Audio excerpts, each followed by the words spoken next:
Stephen's actually put together some insane controls on YouTube ads, and like it's like 70 million views on some of it. We scaled that from 0 to a million a month in sales in 5 months. Till this day, it is still one of the fastest scaling offers I've ever heard of. How do you go about even coming up with a hook that captures such a massive audience that you can scale it to like 30 million views? Honestly, I never start with the hook. I know I've seen different frameworks where some people do start off with the hook. It's always offer first, and even before offer, I guess it's audience, offer, and then big idea, and then the hook for me is like fourth or fifth actually. You can either make wild ass guesses in terms of what will convert. You can put ads behind it and look at the CTRs and look at metrics and whatnot. But another big one is, out of all the copywriters I work with, almost nobody has new ideas in terms of how to do the marketing better. Very, very, very few. That's a minority. So immediately, just by offering new ideas, you kind of stand out. Honestly, man, I've worked with so many copywriters. You're still top 3 in my mind. So I'm here with Stephen Zhao. How are you doing, man? What's up, man? Good to see you. Nice to have you here. This is a very special interview for me because you're my first copy coach. I learned a lot from you. And when I got started, like you're the one that noticed my copy and said, let's work together. And you brought me into the team, one of those big teams I was working with in the early days. And I learned a lot. And you critiqued my copy, and you were pretty brutal with me. but it was what I needed at the time, a lot, definitely, because it forced me to think. It forced me to train my mind and become a better writer from the inside, not just like following formulas and like swiping headlines and stuff. So like I built a really good foundation because of that. So like, I'm really happy that you're here and we get to have this chat. Thanks for coming. Thanks, man. I think it's going to be a lot of fun. And honestly, man, I work with so many copywriters. You're still top 3 in my mind. Appreciate it. So whoever's watching this, okay, where's the camera? Whoever's watching this, Matthew's a great coach, great copywriter as well. How did you get into copywriting? How did you like find out that this was this, because you started as a copywriter. I know you've done a lot of other stuff now, and you've like of recent, for those watching, Stephen's actually put together some insane controls on YouTube ads, and like it's like 70 million views on some of it on like collectively. At least. Yeah, I can go over like a brief background and then I'll answer your question in terms of how I got started. So sure. TLDR, I learned this from watching your interview with Alan Saltonich, which was amazing, by the way. I rewatched it like 6 times. So he's like, you got to flex your trophies, right? So just for everybody who's watching, I started off as a copywriter. And then soon I was like, in my mind growing up, I always wanted to be a business owner, right? So I'm like, great, I got this communication skill. I got these persuasion skills. Fantastic. But I got to scale my income. So I have that equity, right? Long story short, after I stopped working with Dan Locke's team, which is where I met Matthew, I was like, okay, I set up a few different deals, equity deals. One of the deals was with FB Masterclass, who I've been working with, was the owner of, or still is an owner of, for the past couple of years. So we scaled that from 0 to a million a month in sales in 5 months. Till this day, it is still one of the fastest scaling offers I've ever heard of. And basically have been doing 8 figures for the past like 5 years. Margin wise, it started off quite high, 30 something. And then it started to dip with platform inflation. We could talk more about this and stuff like that later on. But been running, went from copywriter to basically CMO, which is an offer owner. So that's kind of my evolution in the course space for the past couple of years. Have a lot of experience, hired dozens of people in the copywriting role, work with a lot of sales managers, really have a lot of deeper experience that we can go into more later on in terms of scaling high ticket offers, the pros and the cons, right? And going off what you were talking about, Matthew, in terms of the ad side, I'm very proud to say with my copywriting skills, I wrote the best controls, the top controls of the offer for the past couple of years. 2 of the ads I can think of, they have like over 30 million views. So that's at least 60 million. And then we have like literally dozens and hundreds of other ads that we tested. I don't know what the rest of the ads kind of generated, but I'm guessing over 70 million views. And it's funny whenever I get a text from somebody where they're like, yo, I'm at this conference. They're breaking down your ads. Like, it's always fun cool. whenever I get those texts. Yeah. So that's a quick background in terms of how I got started as a copywriter and what I've been doing recently. Thanks for sharing that, man. That's really, Yeah, it's always impressive the stuff that you get up to, you know, because we were working together on the ads as well. At some point, I was writing some copy with your team, and man, I tried so many different ways to beat those controls, and they're just like on another level. They were difficult. Those were good controls. Like every single word had a place. Every Yes. single word that you wrote had a place. And I think with like ad scripts that are recorded, like video ads, I learned this from you. Everything has to be airtight. That's like the main word that I took away from like when we were working on ads together. It's like airtight. Every single word in that ad has to make like it has to work. Sometimes even remove words from the sentence that usually feel like they should naturally be there, like in a natural English sentence. I've actually noticed like you will take a couple of words out of the ad just so that it flows and the sentence delivers quicker, or like delivers it more punchy. How do you go about even coming up with a hook that captures such a massive audience that you can scale it to like 30 million views?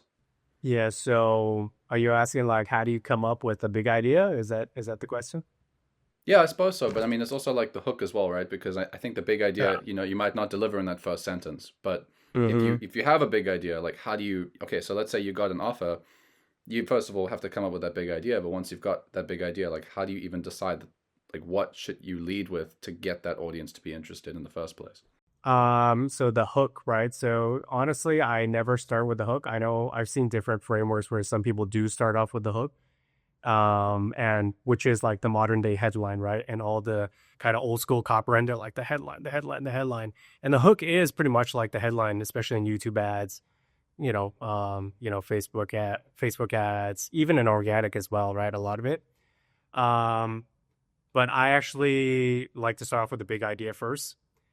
It just kind of sets the frame for where the hook leads into because you can have a great hook, and if the big idea is weak and everything and the offer is weak and stuff like that, it just doesn't make any sense. So sorry, not even the big idea. It's always offer first, and even Mm. before offer, I guess it's audience, right? Audience, offer, and then big idea, and then the hook for me is like fourth or fifth, actually, to be honest. So you actually decide what the audience is that you're going after, even within BizOp. Um, yes, Or like in yes, this case, right? It was BizUp, right? So you would say like, I mean, what I'm thinking when you said that is like, okay, we're going after 18 to 25-year-olds, or we're going after 25 to 35-year-olds that are like blue yeah. collar, or that, like a specific group of people within Mm-hmm. BizUp. That's the decision first, yeah? Yeah, Okay. I mean, there's different ways to do things. So recently, I've launched a new offer. This one, we're changing the approach a little bit, where because there's so many different segments within BizOp, we are testing a bunch of different segments first, and then kind of building the BSL and everything around that. But in the FBA Masterclass examples with those big ads that we are talking about, it was more the other way around because I already had the data on the audience. I already every time we had over 7,000 enrollments, right? So one of the best things that we did was actually have this very long survey that went out immediately after they enrolled because that's when they're the most honest. I feel like when you send out a survey before people buy, it's a bunch of random BS. Mm. It's not actually real information. Versus as soon as someone pays and we frame it in a way where it's like, yo, we really want you to get the most out of the program. I need you to be as transparent as possible. I need you to block out 20 minutes to fill out the survey. Yeah, that's where the gold mine was. And that's how I knew exactly who the avatar was. And especially now with AI, you plug all that into AI, you ask the different questions in terms of like your audience and different, things that you may or may not have seen. That was how I knew who we were talking about, who our actual buyers are, right? That's brilliant. Yeah, yeah, that makes total sense because they're also so invested at that point that they feel like the better they fill that Exactly. in, the more value that they're gonna get, or the better they're gonna make the most of. Yeah, I like. Damn, that's really cool. It's all about how well you know your audience because my mind always thinks about like these stay-at-home moms, never taken a copywriting course in their life, no idea who any of great they don't know what marketing is, a lot of them, right? Yeah. Yet how did they crush? How did they have built such big audiences and move so much product, right? It's because they know their audience so well. They are their audience. And I always go back to that. That's like to me, like one of the first principles of marketing is just like audience. And that's why I found this survey, like this deep, deep survey, super, super valuable. Actually, I do a lot of surveys with the list because once because we're spending so much on ads, we had email lists, right? And you teach email copywriting. I don't know if you teach your audience to do this, but serving the list in terms of product hooks, product ideas, different low ticket offers. What I would do is basically I would put together like a list of different angles and hooks and kind of offers and basically survey Mm. the list, and we would create products around that. I would do that very, very Oh, regularly. interesting. It is a massive overlooked asset that all like a lot of companies have that they don't know. So if you were to take it, like take the list and survey them, would you, how do you do that? Do you just say, hey, we're looking to help, you know, audience get this Mm-hmm. result, and we have a couple of things we'd like to put together. Let us know which one. We've got a couple of ideas, or do you just leave it open for them to tell you what they want? So there's different ways you can do it. The way that we did it was basically, hey, look, we noticed that a lot of people say they need help with this. We came up with all of these potential product ideas, answer the survey, and for everybody who answered within this certain period of time, you're going to get access to it for free. We're thinking about charging this amount. Oh, We're cool. thinking about charging 100, 300, $500,000 for this. If you answer this, we're going to put it together, and you're going to get access to it for free. That's smart. Yeah, it's cool. I like that. Yeah. Yeah. Yeah, so that's how, because like a lot of times it's like you have to get data. You can either make wild ass guesses in terms of what will convert. You can put ads behind it and look at the CTRs and look at metrics and whatnot. But another big one is the email list. Like I've launched multiple things. I for every offer that I launch now, I make it a habit to gather as much buyer data and list data as possible in terms of what people want. And eventually your subconscious just starts picking it up. And then that's ultimately where, we're talking about ads a little bit earlier. That's where your ads will come from, right? Deep from the subconscious, hopefully based on real life data, not just random shit. But that is Yeah. interesting because, like, as I've become more of a product owner myself, like running offers, because I got two main offers now. I got the dojo, which is my mastermind where I work with people one on one, and then Mm-hmm. the other offer is Basecamp, which is a like an information archive. Talking to those different, they're actually mostly the same group of people. They're just some are not ready to work with me one on one yet, Yep. but talking to them, I've got so much insight on what is actually where the market's at, like what their headspace is, right? Like the way that they're thinking about the industry. And like for example, I mean, even some of the things that we're going to probably be talking about in the next short while here, like a lot of copywriters are thinking about like offer ownership or helping somebody else with an offer or being a Mm-hmm. marketing director or fractional CMO or becoming an agency owner. Those are like the four paths that copywriters are thinking about. But I imagine like if I didn't know this market because I didn't spend enough time with copywriters and I just did some like surface level research on a Reddit post or Reddit thread, oh, this is what copywriters want. Copywriters want to write better copy. And that's like the way I lead and try to talk to them. It's not really what they're thinking about, right? So it's like I think about how deeply I'm aware of what copywriters want because I spend so much time with them.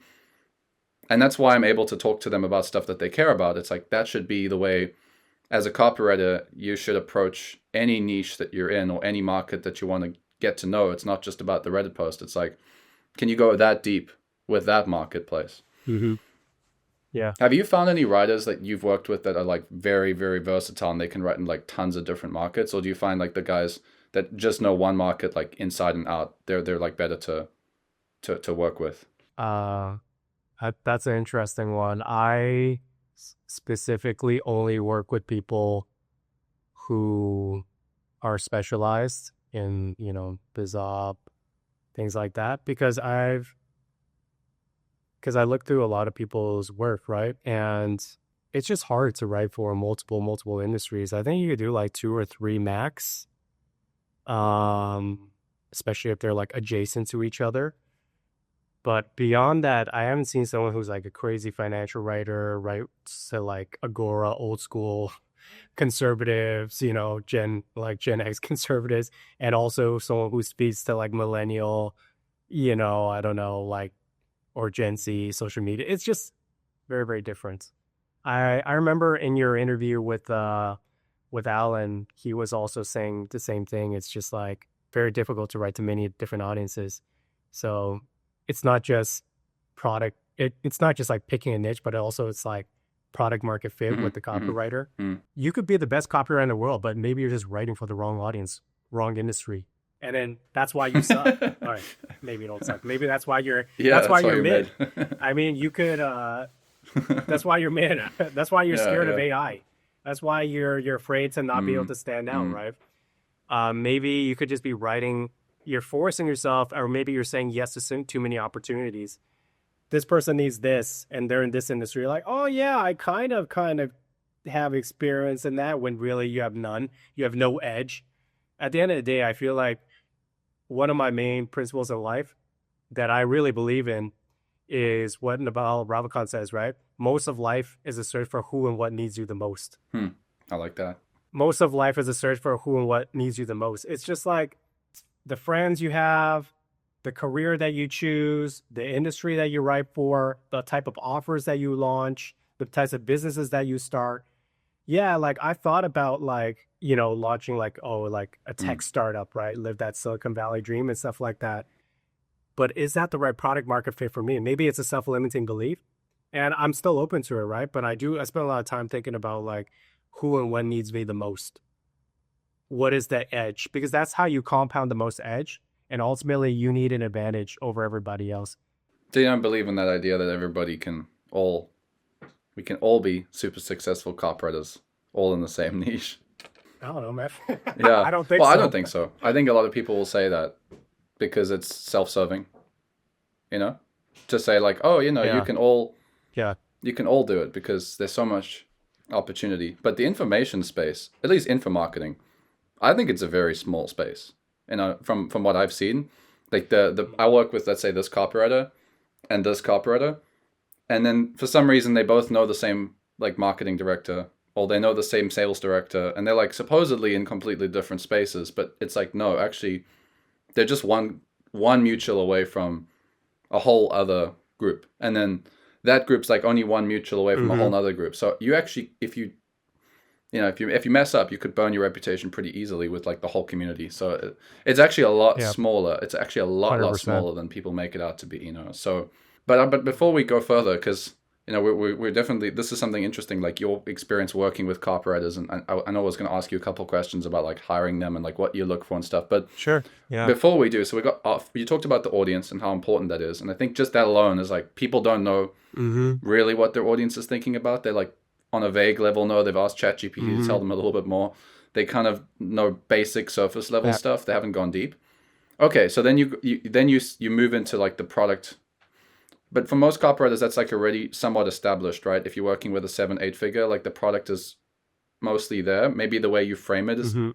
It So is, then yeah. what? Then you move to what? The big idea, right? Is that the next step? For writing the ads, yeah, I usually start with the big idea. Okay, and Yeah. is there like a leading principle, or something that you always go back to when you come up with a big idea?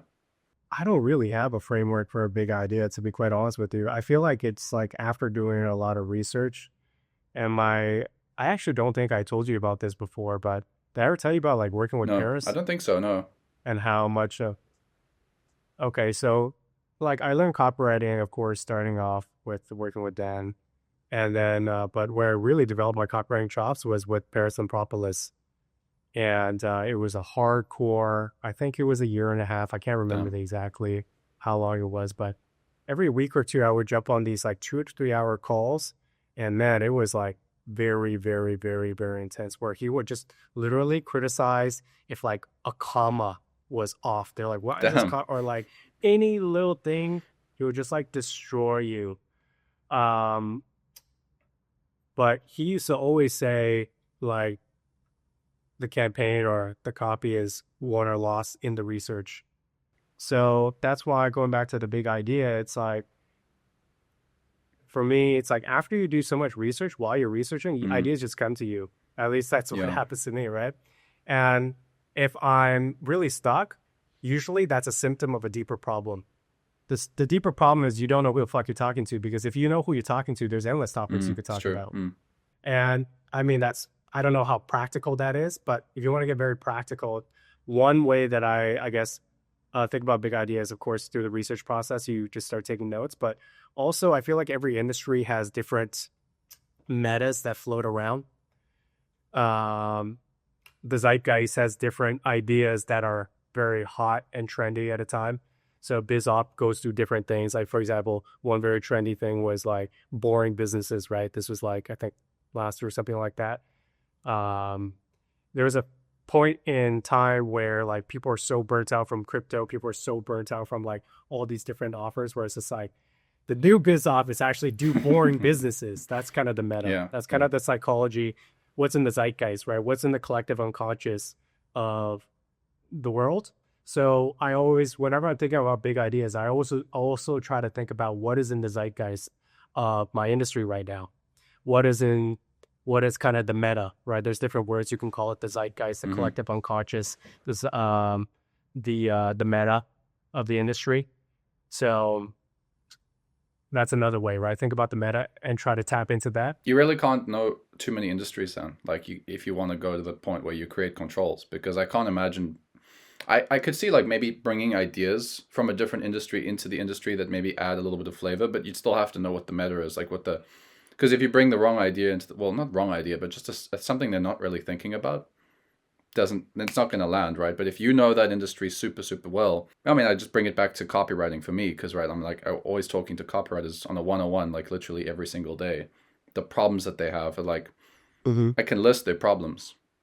It's interesting, Stephen, I was talking in a lot of my like previous videos on YouTube, the first few videos, like first 3 months, I was talking to him more, I was talking about copywriting more broadly, because we're just kind of like figuring out the channel, figuring out what like we want to talk about. And we're talking about like maybe more like beginner related stuff. And I found myself struggling, because it's like I'm not really talking to beginners very often on 101s. I don't really like introducing people to copywriting is not something I've really ever done. Like I never Mm-hmm. introduced copywriters to copywriting, or biz op to copywriting. I've never been a biz op coach. I've always just worked with like active writers. So we made a switch. We made a switch because I was like talking to the beginner copywriters for a while, and I was like, I don't really, yeah. And then Right. we switched, and it's crazy. Like I'm not even joking. We went from like 10 takes, me running the same take, trying to like come up Mm-hmm. with scripts, kind of how to position and like put the material together in a way that makes sense. To like literally yesterday, we recorded a video, Yeah. like the hook, the first 30 seconds, first take, done. Yeah. Yeah, first take. And Wow. it was like, Wow. I knew exactly what I wanted Yeah. to say. I didn't even need a script. I had like 5 bullets, and I could talk for like 15 minutes, because you just, Yeah. it's like you said, like it's here. I know what they're talking about. I literally talk to them every day, right? So I think that's really Yeah. powerful. Do you have a specific person that you see in your mind? Because that's something I always do. I need my mind to actually see a person that I know in real life. If I don't know that person, I have a much harder time actually. For me, yeah, I do. So when I do certain videos, I'm talking to my younger self. I learned that from Dan Locke, actually, Yeah, that's because a Dan powerful Locke, one. he told me once that he used to talk to himself at 18, or a young version of him. But more recently, it's not been me, because I think that some of the stuff, some of the challenges I had, like the industry's changed a little bit for copywriters. So like the problems I had back Mm-hmm. then were much Mm-hmm. more about relationship building. I mean, that is permanent, but it's like the problems I'm facing with my clients 101 are much Mm-hmm. more about standing out from everybody else. Whereas back when we got started, or at least when I got started, it wasn't like trying to stand out from Interesting. biz op Yeah. writers, because everybody's a biz op copywriter. Like there's a whole Right. like there's a whole lot of people that are all copywriters now. I didn't have that challenge in like 2019, 2018. It's like, there's a couple people, but they Interesting. were not trying to make biz op out of it. They just wanted to freelance. So now it's like, how do you stand out, and how do you establish yourself as like, I'm a real copywriter, or I'm a legit copywriter. From now I kind of talk to people that are, if I'm recording a video, I'll probably choose one of my private clients in my mind, and I'm like, I'm recording this one for you. Like that's usually how I think of it. Yeah. That's interesting. I'm curious. So, would you say that your offer is more of an improvement offer? Because there's always this debate about like a switch opportunity versus an Say again, improvement switch. offer.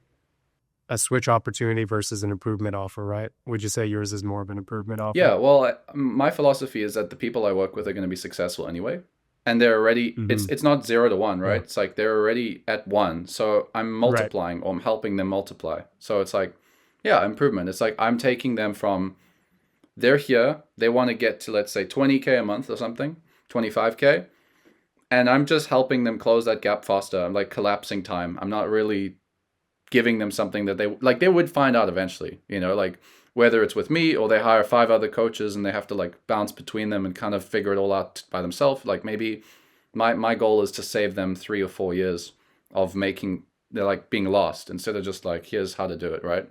So you'd say that's improvement, right? Improvement offer. Well, that's interesting. It's more like a scaling offer. My favorite word, scale. Yeah, because you're a scale bro. I All know you're all about it's that just scale. scale. Yeah. If it's not scalable, if there's no leverage, we won't even try it. Yeah, It's yeah, not worth that's it. right. Okay, that's very cool. So then I guess the hook just naturally flows at that point because if you have an idea that's quite fresh or at least something Yeah. that the market's like secretly actually thinking about, you can just address it. You can just address it. And then it just comes down to, yeah, being very, very selective with exactly which words you choose for your hook, you know? Yeah, honestly, like I've realized that there's different styles of copywriters. And what made my copywriting a lot easier is when I realized that I'm not a I know that you and I will work together. There's sometimes a very, nitpicky word per word. That's because, I mean, there's a lot of money going behind these ads. But generally speaking, I'm not a wordsmith. Like, some people are very colorful with their language. They're like, deep down, they're like artists and they're like writers, you know? Mm, That's not me. I'm like, what is that's why I focus on the big idea first. I'm like, if it's the right idea and it's like a 10 out of 10 idea, the execution could be like a 6 or 7. You can yeah. still get away with it, right? So, you know, it's like if we want to write the hook, we can get into very specifics and stuff like that. But honestly, if you just focus on the right idea, sometimes the execution can be somewhat sloppy and you can get away with it as well. I think to be able to come up with, Not recommending that, but like it just makes things easier. well, I Yeah. think to get to the point where you can come up with an idea that's so compelling also requires you to refine your thinking about what you're saying, like the big idea itself Yes. cannot be 10 Yeah. sentences. It needs to be like a headline, right? Okay. Or like you can put it in a That's bullet, true. right? Yeah. So if you can only put it in a bullet and you only have that much space, then by the time you get to the hook, it's like you've already got something pretty tight. Like how much time do you really need to deliver that like this? Um, have you noticed in the market when it comes to like running these ads, these offers? I know a lot of copywriters, what happens is they get put into the copywriting seat. They're not Yeah. directing the ideation or the marketing strategy. They're just kind of like writing the ad. The big idea has already been like decided for them. And then they come in, and this has been my experience, right? Like I've sometimes come into offers like this, or I've had a client or copywriting client, and it doesn't matter what they write because it's like the market's already either heard it too much, or the meta's moved on, or like they're kind of like not set up for success with those ads. It's like that idea is already kind of moved on. So like, how do you Yeah. yeah how do you navigate this kind of stuff as a writer and like maybe even like start to position yourself as more than that, because I know you've done that, you've gone from being the copywriter to running offers and like having equity in offers, and so there's an ascension. I think you just need more control. Like that's been my experience. Like if you a copywriter, you can only do so much Mm-hmm. in your seat, but you need to actually be able to drive more of the marketing. So is the question like, how do you move Yeah, towards that yeah, like progression? how do you Like, how do how you do you go get from like more. copywriter to Yeah, CMO like to how do you offer how do you owner? get more of that, Yeah. like take on more of that responsibility so like you don't get set up to just lose, because you can see this, like for me, I saw so many different things with a lot of the businesses I was working with, and either they were just scale bros and they're Right. just copying what the guru was saying and they're like not really receptive to like a different approach, or I just didn't really probably have the positioning. Like looking back, they just didn't see me as an authority. I'm just like, oh, he's just the copywriter, like whatever, right?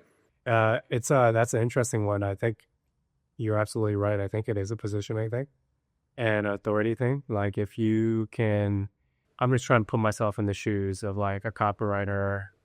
I actually have a friend right now. She's going through this. She's like a content creator, and she wants to get more. It's like the strategist kind of role, CRO kind of role. Some more, moving up this marketing kind of, I guess, chain. Um, and she definitely has that problem. It's like an authority problem. Nobody really listens to her. And I get it. I don't know if there's any kind of secret. It's just like you gotta be persuasive, man. Your job as a copywriter is be persuasive. So how do you close somebody and like in your ideas? It comes down to the same fundamental skill sets, right? So if you have to close, one thing in one area, you have to close, market of a product. In this way, in this situation, you are the product. How do you close Mm, somebody else on you? So let me flip the question back to the audience. It's like, how do you sell yourself better? I like it. You need maybe you need a mechanism. You're like, hey, competitors doing this. Competitors doing this. What do you think we should do about that? They're winning Yeah. with this new thing. Maybe we should get some ideas from that. It's possible. But yeah, I think there's definitely that pigeonholing of the title and things like that. I think a lot of it is like, oh, he's just a copywriter and things like that. But maybe it's just an off-road conversation like, hey, look, I want to become more of an overall Mm, marketing kind of role. Because I can tell you from like an offer owner perspective, it's like that's actually a great thing. If somebody, it's funny that we talk about this because out of all the copywriters I work with, almost nobody has new ideas in terms of how to do the marketing better. Very, very, very few. That's a minority. So immediately, just by offering new ideas, you kind of stand out. And the copywriters I enjoy working with the most oftentimes are the ones with the best ideas, not necessarily the ones with the most, magic in their words. yeah, that's interesting. There's a balance though, right, as well, because sometimes they're bad ideas. So it's like if they're giving you lots of bad ideas, then it's not going to be that helpful. Then it just becomes noise. Yeah. It becomes Yeah. noise and But distraction. but to Yeah. bring it back now, this is very interesting, right? So you mentioned like copywriters, the title itself kind of can limit you in people's eyes. But for me, in my experience now, I've been the freelance copywriter, I've been the internal employee contract copywriter, I've been the copy coach, I've run my own office. I actually internally still identify as a copywriter because I feel like the skill is so much more than the wordsmithing part. But the market's meta doesn't really see copywriting like that. They kind of just see it as the wordsmith from my experience. But I still Mm-hmm. see myself as like I would say marketer, like marketing director has like this much knowledge about marketing, Mm-hmm. and then copywriters, like good real copywriters, they're like here actually in terms of like what, because you're coming up with the offer Mm-hmm. and the idea itself that like carries the entire business. Marketing directors like carrying leadership and like running the team and like directing stuff. But Yeah. there's been so many Yeah. teams I've been in where the team is literally just almost creating friction against the offer. Like the offer's already selling itself. Why are you touching it? Like offer's working, you've got product market Yeah. fit, but now you have this marketing team like trying to force marketing strategies and they're all working, but it's because the offer is like clearly what the market wants. And if they just got out of the way, it would Yeah. it would sell better. So it's like I don't know. Yeah, it's just there's no real question. It's just an observation. It's like copywriters. It's funny because like the internal identity, I feel like served me better to see myself as a copywriter. Like I aspire to That's be, interesting. like the Gary Halbert, like John Colton, like some of the best writers, and they're copywriters, but they're also offer owners and they also like publish stuff and they have deals and stuff, right? And they're really like good like Dan Kennedy, I would imagine he can direct teams if he wants to. It's not like oh, because he's a copywriter he can't direct a team, but you do have to kind of position yourself as more than that because the market doesn't see copywriting the way it used to be. Copywriters today are not the same. Yeah, That's an yeah, interesting it's weird. problem. I find it strange because there's a lot of copywriters I work with that will say to me like they want to become a marketing director, and I'm like, yeah, okay, I get it, but like you just have to develop leadership skills really at that point. You just have to hold people to KPIs. You have to Mm-hmm. understand systems. It's Mm-hmm. a new skill set. It's not more marketing from my experience. It's more about systems and like leadership than it is about marketing stuff. It's both. There is more marketing as well because I mean you got to work with the media buyer. You have to understand Yeah. more like CRO. You have to understand ad spend. You have to understand CPM. You have to understand cost per ad. You have to understand the entire funnel more. Especially I guess as a copywriter, like you understand conversions quite well, but traffic side you have to understand as well.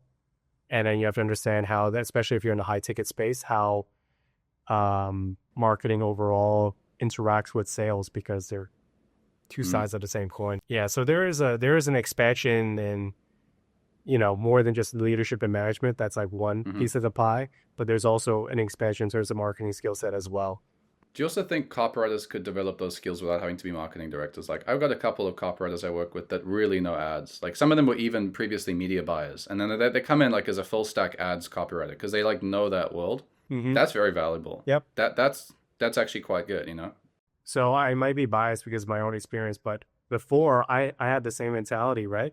A copywriter is fucking genius. Like, why don't I just hire them to be like a marketing manager or something like that, right? Marketing director.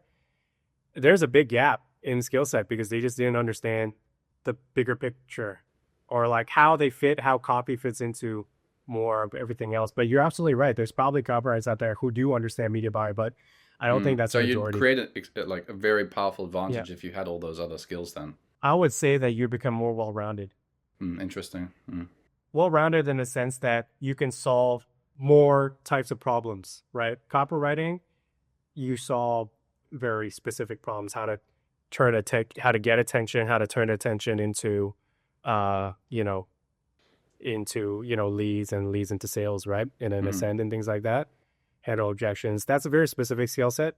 Marketing to me is all that and then more understanding how it plays with like kind of what we talked about. I'm repeating myself now, but working with the sales team, how researching deeply in terms of the audience, and then maybe passing that to the product team so the product team could create better products so Hmm. that you could sell.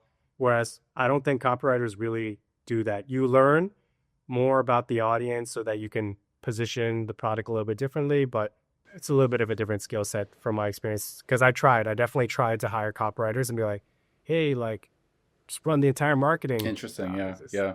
I also think the kind of people that want to do copywriting, they have a different like goal than like their goal is, well, at least the ones I've worked with, and I've worked with quite a lot of the guys making six figures and multiple six figures, and they don't really want to become marketing directors because they're like just doing so well with the copy. They kind of want to just have their own autonomy. They don't want to be internal, or they don't want to have this like I'm only working with one business. Whereas yeah. some of the people I work with that kind of just use copy as a means to an end, they're actually more fulfilled in like being in a director role. They actually kind of like being like going more well-rounded. You've made that transition too, right? Because you were just a copywriter and you went deep in that skill for a very long time, but then at some point you decided you wanted to do other stuff too. Yeah, how was that like for you? Why did you want to do more than just copy? And like why did you get into what you've done now? I wanted to because to me, like money is important to me. Grew up in like Chinese family, Chinese people love money. Ronnie Chung, he's got this like funny skit. He's like, "You think rappers love money? Just like you haven't met Chinese people like Chinese people love money." But also because like my parents like they struggle a lot, right? Being immigrants, moving to a new country and things like that, the whole immigrant thing. So I want to be able to provide for a family and have freedom. Freedom is very it's my number one value in life. So to me, more money means more leverage, right? And then of course you can be that copywriter who writes controls and get royalties and things like that. That's one way. There's many different paths, right? But my mentality back then was like, I need more leverage. I need to move higher. Ultimately, you need to be the business owner. You have to be Hmm. the offer owner. You have to have equity. You have to get a percentage of sales. You can't make money on a 1-to-1 ratio. You have to make money on a 1 to X ratio. That was kind of my Hmm. mentality back then. Whether or not I would have done exactly the same thing, maybe not. But you asked why I made that transition. And it's because to me, wealth is leverage. The more leverage you have, the more wealth you can Hmm. accumulate, right? The faster you can accumulate. So I was operating off of Okay, that so when principle. you're an author owner, you do make more money than as a copywriter. Yeah, Potentially, maybe not. maybe not. But if you have a shitty offer, Yeah, then yeah. no. But we talked about this before we got started, right? Like you still have problems. You still have many new problems, and you're really just creating one set of problems for another set of problems with hopefully more upside, less What downside. what are some of those like very challenging things about being an offer owner or partnering with another offer owner and being like an equity partner? And like there's a lot of that stuff that I mean, it's like everything, right? Everything. I mean, when you sell in BizOp, it's like you're pitching this offer, this business model is better than all these other ones. Like that's how the marketing is presented. It's like, Yep. oh, Amazon without Yeah, selling yeah, physical yeah. products, it's so much better because the margins are better, and this. You don't need this and Yeah, this, yeah. and it's the same now. A lot of copywriters that come to me and they're like, I don't want to be a copywriter only. I've got there's so much more I want to be. I'm like, okay. So you want to be an offer owner? And they're like, yeah, I want to run an offer because that way I don't have to work with clients anymore. I don't have to do this. I don't have to do this. And I'll tell you the only one that I usually mention first. I'm very curious to know like some of the things that you've experienced because you've worked with lots of different offers. I've done a bit of consulting for other people as a partner, but not an equity partner. I've only run my own offers as a full 100% equity owner. So I've got a little bit more maybe like flexibility about how I want to do it. But I always say to them like, if your reason to become an offer owner is to stop working with clients, I think you got a bit of like your expectation is that you're no longer like responsible to people. Whereas like if you're an offer owner, you're responsible to like hundreds more people because yeah, like when you have Everybody. at least three clients, you can only upset three people. If you have an offer and you've got 1,000 people that bought that product, you have 1,000 people expecting something of you. It's the same. It's maybe different. It's different levels of Hmm. expectation, but people expecting something of you is not going to go away by being an offer owner. You just have to get used to being stronger and being able to handle people expecting something of you, right? But yeah, I'm curious. What is your experience like? What are some of the unspokens? So the unspoken is there's like pros, yeah, more leverage. You can hire people and they do everything. You can work that 4-hour work week if you wanted to, depending on the type of business that you want to build. But of course, that also depends on your partners, right, and their goals as well. You can become a scale bro if you wanted to, or you can make the conscious decision where it's like, we're happy making, I don't know, a few hundred K top line, you know, 40, 50% margins, 30% margins, whatever you want, right? You could choose more what you want. Um, Downsides is that if you partner with somebody, like honestly, I'll just be straight up. You don't have the control because in the guru space, the guru is the product, right? And if they don't want to film ads, if they don't want to do this, they don't want to create products, if they don't want to fulfill because they're going through a weird funk or a weird phase, which does happen because, we're all human beings and it's okay. To a certain extent, it's okay, but you can't, you obviously got to deliver sooner or later. But that's the downside. You actually don't have that much control. The reason why, I'll just be totally, totally transparent. Like the reason why I doubled down at FBA Masterclass is because I remember at that time, um, I had my own ecom store. I was doing like 30K a month top line in sales. And then I was like, oh shit, I'm going to scale this shit. So I took out a loan. Anyways, I won't get into it. Long story short, I was doing that and I took on like a few other equity deals as well. And the reason why I doubled on FBA Masterclass full transparency is because it just started to take off like a rocket ship.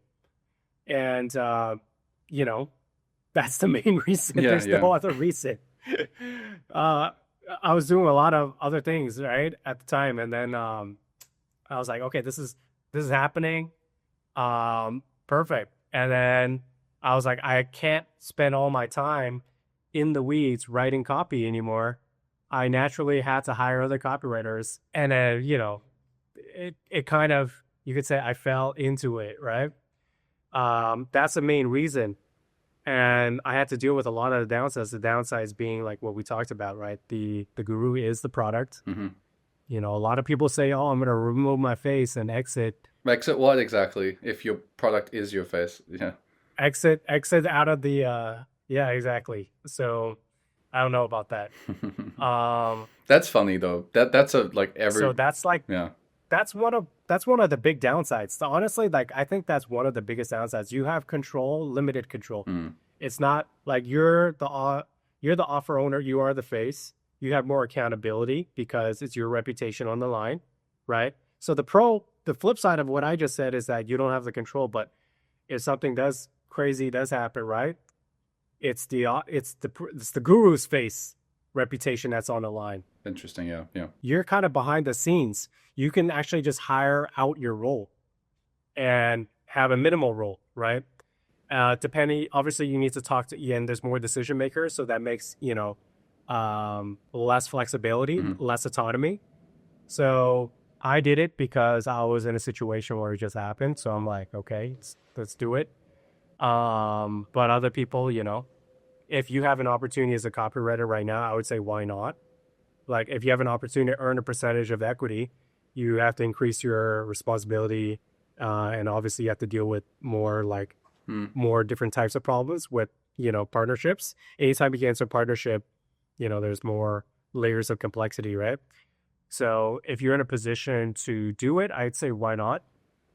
If you have your own offer idea, I think you could speak to the pros and cons of that as well. Yeah. I think there's a lot of pros as well. In fact, I think depends on your where you're at and your Hmm. goals. Ultimately, I think that's kind of ultimately where most people will end up, or will want to go.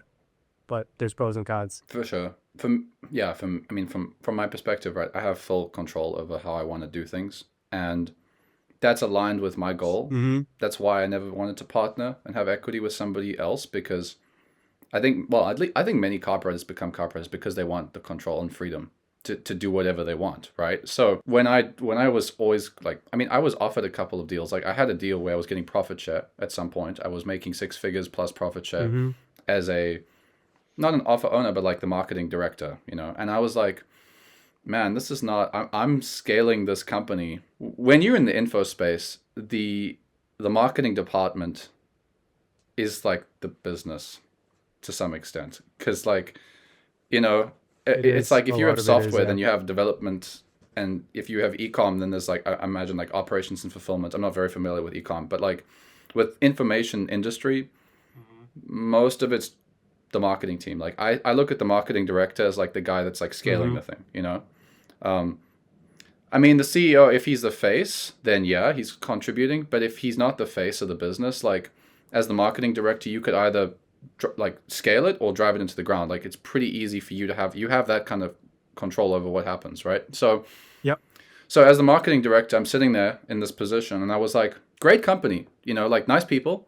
Just I'm scaling you. I'm taking you Yeah. 10x with the upside I'm getting doesn't make sense. Why don't I just build for myself? Because I'm gonna generate $10 million for this company, and I'm gonna get 500 grand. Like I'm the one that's driving that ultimately.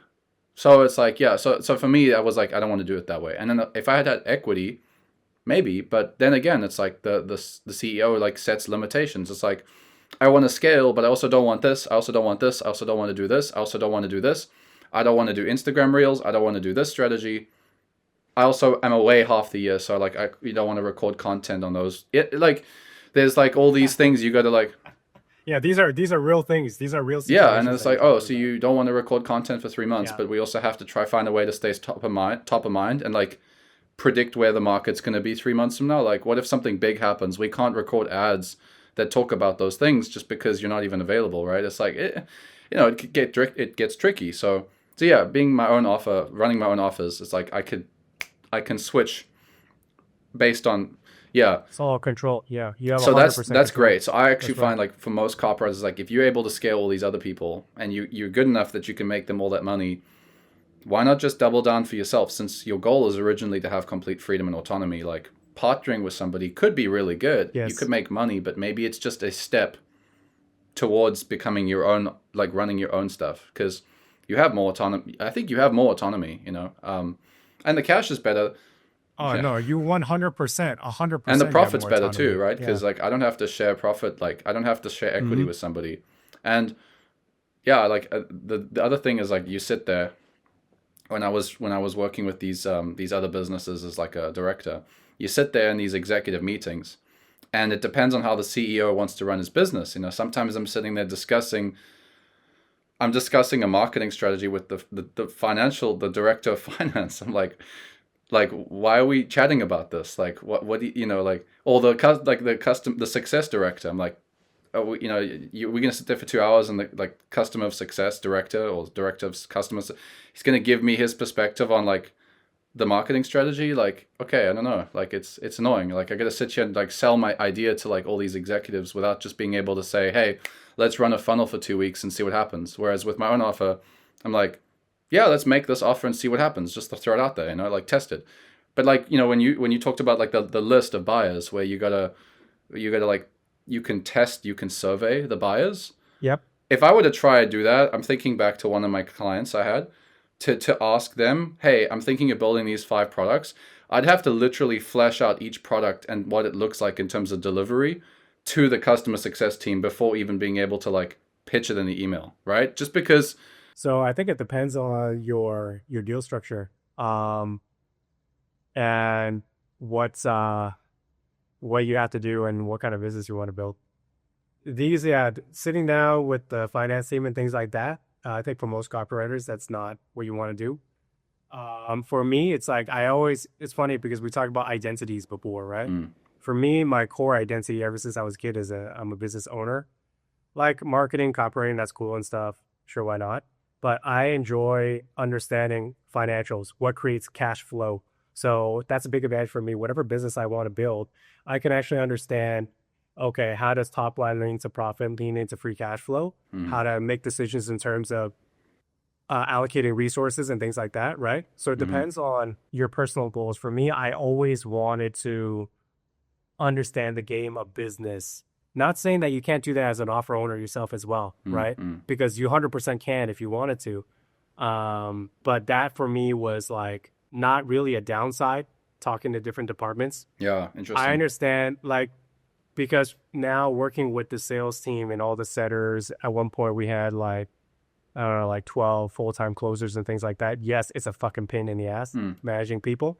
And I know a lot of copywriters just want to hide behind the screen. But for me, it forced me to level up in terms of understanding business as a whole, understanding what salespeople have to go through and things like that. So whether or not learning those skills will pay off, we'll see, mm-hmm. right? Depends on what kind of time horizon you're looking at. Could be a complete waste of time. Who knows? But my thinking at the time was like, I actually want to, match my kind of core identity. Yeah. Even though I don't have the full control and things like that, I get to understand business at a much deeper level. At least that was my perspective. But being an offer owner, you can 100% do that as well, like starting from scratch and things like that. I think it goes back to, like you said, what you really want. And I think having a better understanding of like what it is, like what that vehicle looks like inside is super, super important. So it's like you said, Mm-hmm. you actually want to learn all those different departments. Whereas when I was doing that, I was more passionate about my own stuff. Like I wanted to create something. I don't want to sit and talk about Yeah. finances. Like it wasn't a priority until now I got like this low ticket, copy base camp.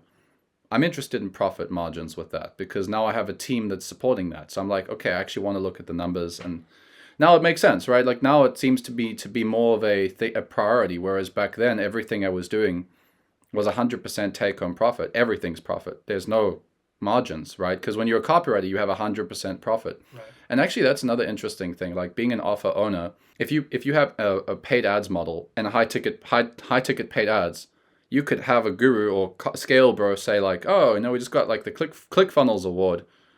We just made $1 million. It's like, okay, but you and I know that they took home like 200 grand, maybe. Like, like ads is 30%, like sales teams like 15%, or customer success teams another 10%, then Stripe fees is 3%. Like you just add it all up, and then of course they've bought 300 like coaching masterminds, or like so, and then they look like they're in an expensive penthouse, they've got an expensive car, they bought a watch, they flew business 3 times. Like they don't have actually that much take home at the end of the year. I've actually found many corporators make Mm-hmm. more than these 7-figure scale bros. Like take home profit, they actually have more money. It's interesting. Yeah. It's So yeah, it's I mean, very it possible. depends, right? I mean, you got some very, very smart business owners that run offers. They take a lot more home. But again, it's like if you're a copywriter looking at all these options, they're not just. Mm-hmm. It's not just like, oh, this is the solution, because it's like you need to know. Like for me, right? When I built my offer, I had to have a vision for the dojo. I didn't build it for cash. Like the first 2 years, I made less money from my offer than I made from copywriting, like significantly less. I made a lot more from copywriting. So we're talking from a cash and time horizon perspective, like the offer made no sense technically. It was actually just distracting me from building my career as a copywriter a little bit because I was now coaching instead of just writing copy. But my vision for the product was like I wanted to create a mastermind that I would want to be a part of because I couldn't find any I wanted to be a part of. Yep. But I don't think everybody always has that vision up front, like for what they actually want to create.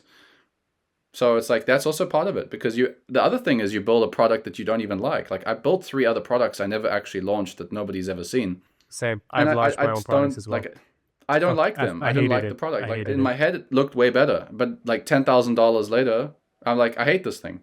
So yeah, there's a lot of things to consider when you run offers. I also ran my own offer before, and I think I did like 18K in sales in like Nice. 1 week. And I was at like, it was cold traffic, and I think I was at like 3x front end ROAS. I hated it. I refunded Really? everybody. Why? Why? Why? I didn't like the audience. I didn't like the coaching that I had to do because I was selling to beginners.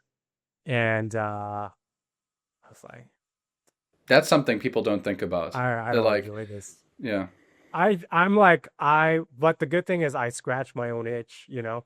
For me, I feel like in life it's like going back to vision. It's like have a vision, have a plan, execute, and then just take whatever feedback you have and just iterate. Like that's literally like all of life. And I'm very glad I went through that process because it was lingering in the back of Mm. my mind for a while. It's like, oh, what if I launched this? What would happen? Blah blah blah. Now I never need to waste another second on wondering what would happen if I Yeah, launched that yeah. offer. So, I like that. I agree you with know, that. You need to pros sometimes and see what cons. it's like Yeah, to know for sure if that's something you want or not.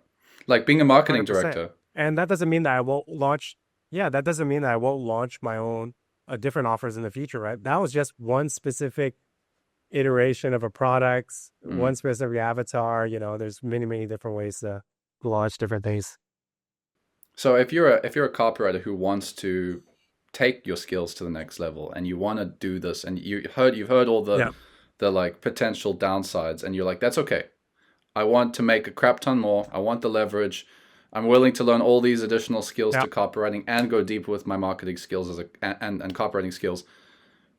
Where do you even begin? Like where do you even start developing to get to the point where you can run offers or partner? I think decide first if you want to start your own offer. If you want to start your own offer, I think just stick to that. But if you do want a partner, then having a good having a good partner Mm. makes a huge difference. Make sure you're aligned in terms of value. You're basically getting Yeah. married. Yeah, you're basically getting married. Make sure you have the same values. Make sure you have the Mm. same vision. Make sure that you have hard conversations up front. What if this situation happens? What if this situation happens? Who has control of what? Access to what? A lot of these hard conversations you should have up front rather than kind of I leave it like that. Yeah, unspoken. that's really good advice. That makes it very difficult actually for because if you're a It's hard. copywriter, right, Yeah. maybe publishing sounds like less pressure, less work. You can just kind of like get more without Mm-hmm. working harder, but it sounds like you actually need to be you need to be a very strong communicator. Like when you said it, but deal, right? You got to be You a gotta be deal a deal maker, maker. and it's like You gotta from be a deal yeah, maker. And then you gotta be able to walk away because honestly, like a few years ago, like I wouldn't have the balls of, and I wouldn't have like not just the balls, but like the ability to be like, nah, fuck mm, this. I'm not doing mm, this. You start justifying because nowadays, if it was a deal that if I look at the potential upside, I don't have the potential upside. I'm like, I'm not doing this. I know very clearly what are like the criteria that mm, I want to meet by taking something on because everything is opportunity cost. But if you're just starting out, you may yeah, or may not have the decision making ability. It's also a mm-hmm, skill set. Maybe it's self awareness. There's a lot of different things that you may not be aware of. Yeah, it is deal making, dude. Yeah. So I have seen people like it's not just me. I know other people who went from copywriter to, offer owner. Like someone else that I know, he has made great money because what he did was he went to a guru and he was like, "Yo, you got a great reputation and brand already. Let me build a new profit center for you. Is there any kind of offers that you want to run and launch, but your team is like, you don't have the team to do it. Let's split that." It was a back end offer. So he scaled that to zero to like 500K a month in like wow, nice, no time. And he got a big percentage of it. And yeah, he's like made great money from it too. that's cool. So I know people who have done that as well as another way to skin the cat, right? So you go to someone who's already proven launch a new offer to their existing audience, and you split the profits from that. I mean, if you're a copywriter, I've never done that before, so I can't speak on it, but I know Hmm. people who have. Yeah. It all comes back to the deal making, though, right? Like you said. So, to me, I've often said to copywriters, "Hey, you want to do that, but you're struggling to quote somebody 5K a month. So, like, like, You're yeah, gonna have a like hard if time you're negotiating. struggling to make more from Yeah. copywriting because you struggle on the phone, you struggle to make deals, then I don't think that this Yes. is actually a smooth next step, because you really don't have the positioning, or you don't have this the like, what I would say is, and I'm curious to know what you think of this plan, because I usually tell copywriters this. I'm like, cool, okay, you want Yeah. to build an offer or you want a partner. You're at 6K a month. Yeah. Get the skills and get the sales skills to negotiate to the point where you're making 10 to 15K a month with the same amount of time. And then you can go look for that partner. And if you don't get the partner, maybe even 20K a month, right? Because why not? Because these days with AI, you probably could get to Mm-hmm. 20K a month. Fast, you could probably deliver the same amount of work and get there faster. Why not get there first? Get to 20K, and then you have walkaway power, you have savings, Yep. you have skills. Yep. Then you go to you also have like a crazy ton more results to your name that you can use to position yourself. Like, hey, I've scaled all these companies, so like I see an opportunity here. Like, it works better, right? Then you go to the partner and you say, hey, like maybe we could do something here, but you also have that walkaway power. Then it's like a very easy thing. Whereas if you're at like 3K a month, because you're not comfortable with sales Mm-hmm. and all these, then it's like, I think it'd be difficult actually to get it right. It's very hard. I agree with you 100%. If you can't close people on copywriting deals, then it's Yeah, probably it's not not the easy. result for you. It's all about the deal making actually. Yeah, yeah. It's not. Again, it goes back to the reason why I did it was Mm. because I fell into it. I had no idea what the hell was going on. Like, I just did it Yeah, because why the hell not? I just follow wherever, double down whatever's working kind of thing. yeah, I love it. Yeah. Stephen, it's always great chatting with you, Yeah. man. I really appreciate the conversation we've had, and some really good insights there, and yeah, like I really appreciate everything that you've done for my career as well. Like all the copy training, you've really helped me like level up as a copywriter a lot. Hey, no I problem, man. tell you, but again, like thank you. You really coached me well. That's awesome, man. I'm really, really happy here. I hope that people get, real practical things, not just a bunch of theory that, they can't even use. Yeah. Where can people find you if they want to learn more and they want to see what you're up to? I don't have anything to sell, so you can add me on Instagram if you want to. Honestly, I don't really care if you follow me or not. But if you wanted to, Stephen Zhao now and on Instagram. Okay, cool. That's perfect. Yeah, thanks again for your time, and chat soon, man.